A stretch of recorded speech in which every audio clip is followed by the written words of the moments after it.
Falando um pouco sobre a vascularização venosa do membro superior, a gente nos membros classifica a vascularização venosa em rede venosa superficial e em drenagem venosa profunda.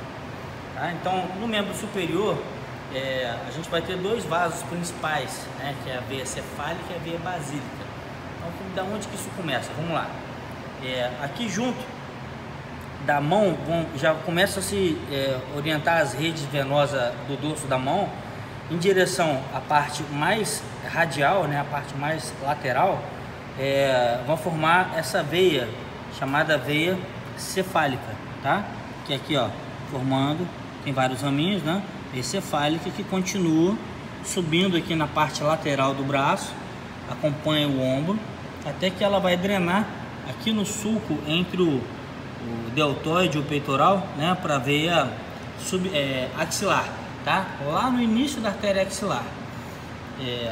Enquanto aqui na parte mais ulnar, na parte mais medial, essa rede vai se fundindo e formando um outro vaso, tá? Esse vaso daqui, que é a parte mais lateral, chamado veia basílica.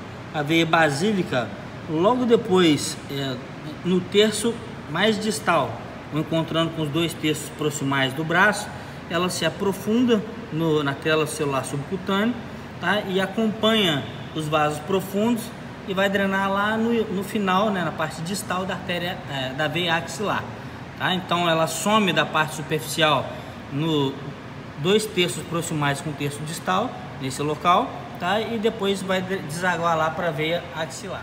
O sistema venoso profundo, diferente do sistema venoso superficial, ele não tem nenhum vaso com nome específico, tá? Então a gente não vai falar de veia específica, porque quando a gente for falar de toda a vascularização arterial, existe para cada artéria uma veia acompanhante e geralmente aos pares. Para cada artéria braquial vão ter em média duas veias braquiais, tá? Para cada artéria ulnar ou radial, duas veias ulnares ou radiais, tá? Que são responsáveis por drenar a mesma região vascularizada, irrigada pela artéria correspondente. Então não vamos ficar mostrando essa artéria, essa é a veia. Entenda-se, quando a gente falar de um ramo arterial, também tem os seus ramos venosos associados. Bom, gente, passando ali da artéria subclávia para a artéria axilar, o ponto de referência que a gente para de chamar um vaso que é contínuo, né, de um nome e passa para outro, é um marco anatômico que é a margem externa da primeira costela. Quando passou da margem externa da primeira costela, a gente chama a artéria subclávia agora de artéria axilar. A artéria axilar, ela tem alguns ramos, tá? Então, o primeiro ramo da artéria axilar é o ramo torácico superior ou torácica suprema, tá? Logo em seguida, a gente vai ter um ramo toracoacromial, que vai vascularizar essa parte de deltoide, clavícula, do ombro, tá? Depois o torácico lateral, tá? Que vai pegar a parte lateral do tórax. Na sequência, vamos ter uns vasinhos aqui, ó, dá pra ver? São os vasos circunflexos anterior e posterior do úmero. Aí eles saem daqui e vão circundar a cabeça do úmero, né, vascularizando essa região mais profunda, circunflexo anterior e posterior do úmero.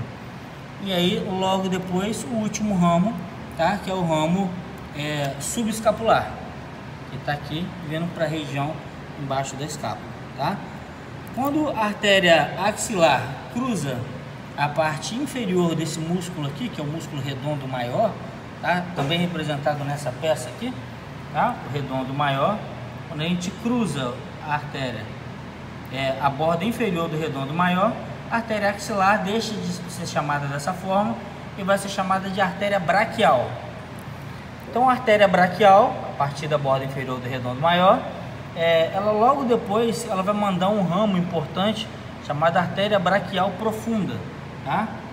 Essa artéria braquial profunda, ela se direciona para a parte lateral e posterior do braço, que vai ser responsável pela vascularização posterior do braço, tá? Enquanto a artéria braquial segue na parte anteromedial do braço, mandando diversos ramos musculares, como aqui estão vendo, ó, ramo muscular para o bíceps, para o braquial, tá? Outro ramozinho muscular, braquial, tá? E aí chegando nessa parte do terço distal do braço, a artéria braquial vai mandar dois ramos, artéria colateral ulnar superior e artéria colateral ulnar inferior. Assim como a artéria braquial lá atrás, que aqui não está representado, vão formar também a colateral radial e colateral média, tá? Passando no nível do cotovelo, tá? Aqui na fossa cubital, a artéria braquial vai se bifurcar. Então tá aqui, ó, a bifurcação da artéria braquial em artéria radial e artéria ulnar.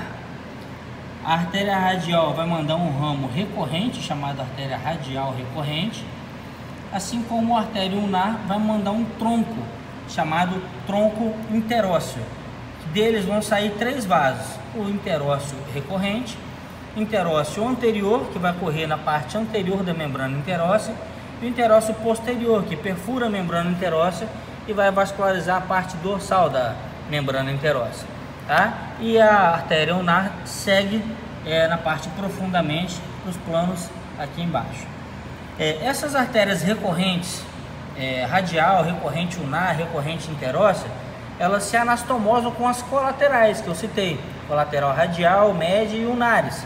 Essas anastomoses na região do cotovelo vai deixar essa região muito bem vascularizada, tá? Então as colaterais com as recorrentes se encontram e ligam entre elas, tá? E entre as anastomoses também, criando uma rede vascular do cotovelo. Então, com isso, a artéria radial segue mais anterior, mais superficial, né, no antebraço, em direção ao punho, enquanto a artéria ulnar passa mais profundamente, né, no plano muscular, aqui junto com o nervo ulnar, tá, em direção também ao punho, né, aqui passando por baixo do retináculo dos flexores. Ao alcançar a região do carpo, vão mandar alguns ramos carpais palmares, tá? Mas principais ramos são dois arcos, os arcos palmares. Então aqui, ó, o arco palmar superficial, que é basicamente a continuação da artéria ulnar, tá? Ele vai mais distal, tá? E deles vão partir ramos chamados artérias digitais comuns palmares, tá? E ele tem uma pequena contribuição que também vem aqui da artéria radial, tá bem? O outro ramo chamado arco palmar profundo aqui não está representado, fica mais baixo e mais proximal, que ele é principalmente representado pela contribuição da artéria radial, tá? E também recebe uma contribuição da artéria ulnar, como nos dois arcos palmares, interligando a artéria ulnar com a artéria radial, tá? Também vão mandar ramos metacarpais, que vão se juntar com os ramos digitais comuns para depois formar os ramos digitais próprios, tá? Que são os vasinhos que vão andar pelas laterais dos dedos, vascularizando os dedos. Tá bom, gente?